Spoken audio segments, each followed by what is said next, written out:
আসসালামু আলাইকুম প্রিয় শিক্ষার্থী বন্ধুরা, আজকে আমরা GH এর ব্যবহার এর উচ্চারণ সম্পর্কে তোমাদেরকে ধারণা দেব।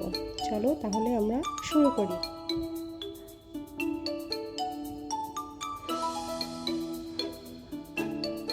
শব্দের শুরুতে GH থাকলে এর উচ্চারণ গ এর মতো হয়, যেমন গোস্ট, গেত্তো, গেস্টলি।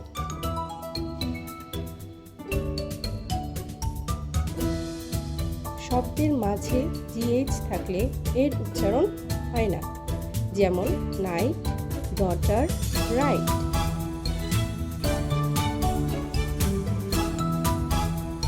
শব্দের শেষে GH থাকলে এর উচ্চারণ হয় বাংলা ফ এর মতো, যেমন কফ, এনাফ, লাভ।